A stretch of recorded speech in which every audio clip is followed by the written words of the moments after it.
Hello everyone and welcome to the first subscription tasting video of 2022. Let's celebrate the new year together.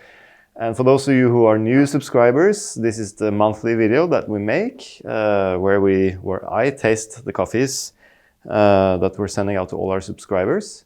We normally ship the coffees on the first Wednesday of the month, and we ship worldwide. You can subscribe to 1 up to 6 bags per month. And I pick the coffees, so that means you get to taste something exciting every month. And normally we actually buy some coffees only for our subscribers. So some of them are quite exclusive. Some of them are some of the coffees we already have in our kind of regular offerings. Cool, so the idea is that I taste them, and of course, if you receive these coffees at home, you can also taste them along with me and see if you agree with my tasting notes. We are working on a new solution where you can be a little bit more interactive, but we'll get to that a little bit later this year. But the idea is to kind of try to teach you how to become a better coffee taster while also learning a little bit about the coffees that we're sending out.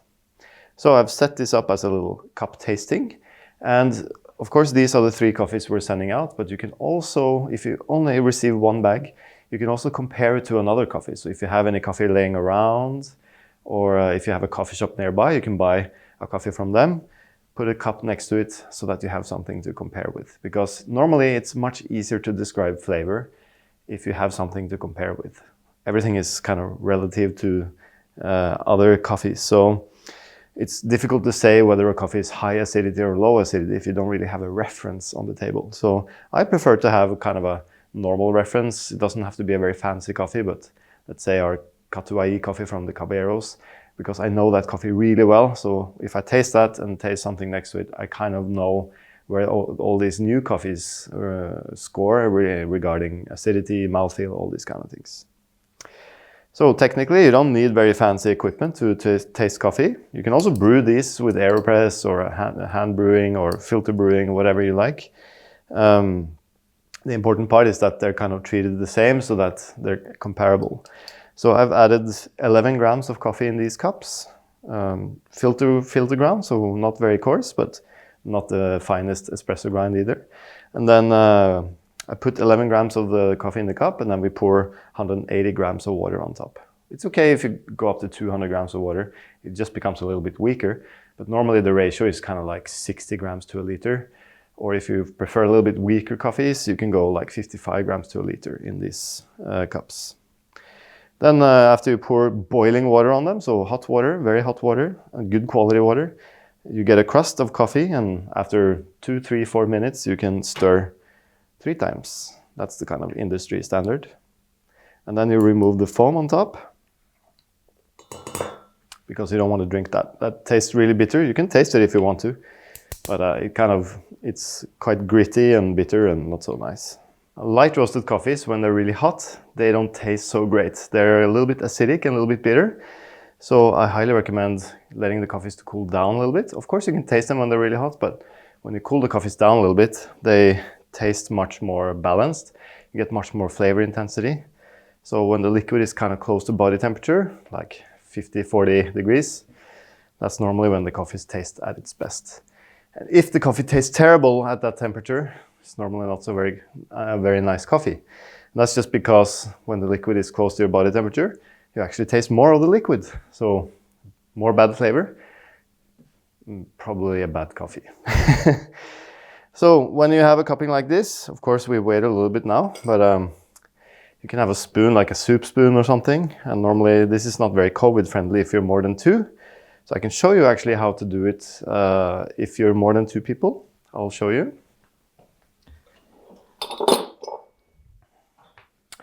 You get an extra cup, you take some coffee with the spoon, put it into the cup, and then you drink from the cup. So you don't lick the spoon like we normally do with a cup tasting. The good thing about this method is that it cools down much quicker, so it's easier to kind of start tasting straight away. If you taste with a spoon like we normally do, you have to slurp a little bit with both methods. But of course the liquid is hotter now with just a spoon. But when you slurp, you get a lot of air into your mouth, and that air kind of transports all the aromas into your nasal cavity behind in your mouth. And that's how you kind of detect the aromas. So that's kind of how we evaluate coffee. Okay, enough with the basics. There's plenty of videos about cupping and stuff online. We even have a cupping video on our website. So if you wonder how to brew or cup these coffees, then check out our website and we have tutorials there. Now on to the coffees. And I have picked out 3 really nice coffees. And I think a lot of our followers and fans will be very pleased because there are 2 Kenyan coffees and there's a little surprise at the end here. So the first coffee that we're sending out is a Kenyan coffee from a small farmer group called Warenew, or as they say, we are new. It's a kind of a revolutionary group, they call themselves, because their methods of how they plant coffee is quite different to what's the traditional way in Kenya. And in fact, I've been to visit these farmers. They're in Embu and Meru near Mount Kenya. And these farms are quite incredible. If you look at the trees, the trees carry a lot of cherries. And we even went to James Kariuki's farm, who is kind of the agronomical teacher in this group. And his trees were carrying up to 100 kilos of cherries per tree. 100 kilos of cherry per tree. And the average in Kenya is around 4 kilos. So that means you can have the same amount of trees, but produce a lot more coffees. Of course, this is maybe not the reality always, but they were producing at least like 30, 40, 50 kilos of cherries per tree. And how can they do that? Well, they actually don't use a lot of mineral fertilizer. They use goat manure that's available. But they plant the trees, they dig really, really big holes, 1 meter length, 60 centimeters wide and 60 centimeters deep. And they kind of compost inside that hole so that the roots are able to grow more freely into the soil. And that makes the trees grow much faster, of course, and they also produce a lot more cherries. So this is one of the methods that I learned myself. And I actually took to Colombia, and I can guarantee you that this method works because the trees that I've planted in this way on my farm in Colombia, they're growing much faster than the traditional way where we just dug a small hole and put the tree in. And it's of course due to the soil being better quality and also the roots being able to grow more freely. So this is a very interesting group, and they produce quite an interesting coffee, I think. I'm going to taste with a spoon now, but this is very ripe in flavor. And when I say ripe, I mean like ripe berries, red berries. It is a little bit herbal, and that's probably because some of the farmers, they deliver the Ruiru 11 cultivar, but mainly this is SL28 cultivar because that's what they're encouraged to plant. So it has this kind of classic Kenyan fruit flavor of blackcurrant, blackberry, these kind of things, but with a little bit herbal zing that I don't really mind myself. I think it's really nice. And it's not the highest acidity on this coffee. It's quite kind of big-bodied and fruity and yeah, like ripe red fruit. Also very clean, super nice. Intense, nice, fruity coffee. So the first coffee from the Warenew group in Embu in Kenya. And if they're watching this video, hello to everyone. There's a group of farmers and they're very, very enthusiastic, so it's really nice to visit them. The second coffee is also from Kenya. It's more of a classic in our offerings, and it's the Kenyan coffee from Karogoto wet mill. This is from a cooperative wet mill where lots of smallholder farmers, they deliver cherries to this wet mill where they process and wash and dry the coffee. We've been buying coffee from this washing station for many, many years, and we've also actually sponsored some drying tables there we had like an anniversary, I think it was 2011 or something, where we collected money in our store and we funded the building of 8 big metal drying tables. Because a lot of times on these big factory wet mills or cooperative wet mills, they lack the capacity to dry coffee. So that was kind of a nice project we did back then. And they have been consistently producing really, really nice coffees at Karogoto. It's located in Nyeri, so I think around 1700 meters above sea level, which means they do have that kind of classic cold nights, warm days, and the coffees become this super classic Kenyan, but I find these to have a little bit higher acidity than the Warenew, and more of this kind of rosehip, red apple, still with a little bit of blackcurrant, that kind of flavor. So for me, maybe a little bit more elegant than the Warenew, a little bit more floral, and definitely a little bit higher acidity.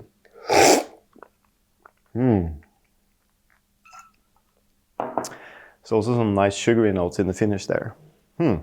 So for those of you who are familiar with Karogoto, this is one of 3 lots that we bought last season. And of course they were just harvesting, so the new coffees will arrive in a few months.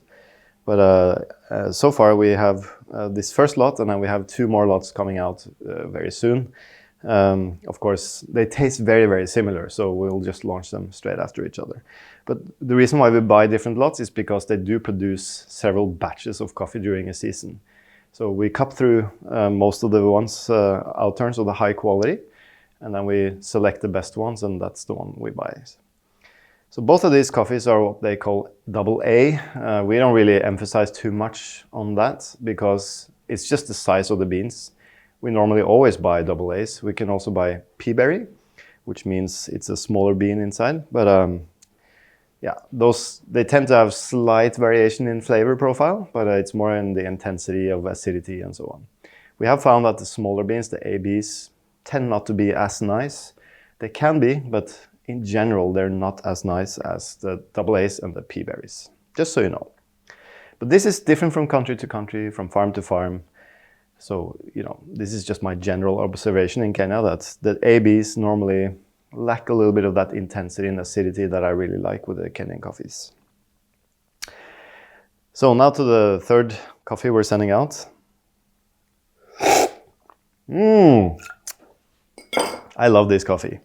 It's a bit herbal, but it's very floral and very kind of mandarin, citrus sweetness, a little bit of honey. Maybe you guessed it already. It's a geisha from the Caballero family in Honduras.